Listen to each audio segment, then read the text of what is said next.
მე რო ირაკლიზე ვამბობდი რომ მეთქი ვერ კაიფობ მეთქი ჯერ კი даже ინტერვიუც არ მომწონდა ლადო მიჭედავდა ამაზე და ეს როგორ მახსოვს მაგათი რა სკოლი რა ბანალური იქ ვიყავი ტელეფონზე ლაპარაკის არის ცირაზე მოხდა ეგა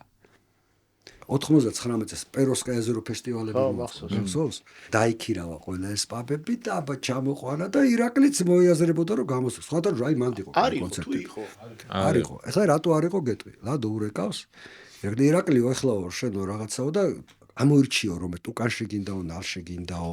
იქ გინდაო ჩობას ბარში და ირაკლი თანახმა და მაგრამ რა თქვა იცი ირაკლი ხო მაგრამ სიაში არ ჩამწერო რა როგორც მონაწილე ვითომ სპონტანურად გამოვდივარო იქ ვარო და გავდივარ და შევიდნენ ლაპარაკში ლადო გაბრაზდა და ბიჭო ჩემ გაკეთებულ სცენაზეო შენი ქურდი ვერ იქნებიო რა გინდა გამოდი გინდა ნუგავხლა ეს იყო მეტი არაფერი არ იჩხუბეს და მე მოხდა რომ ზურარ თველიაშვილის პერფორმანსი იყო იქა ესე ერთმანეთს შეხვდნენ და არ მიესალმნენ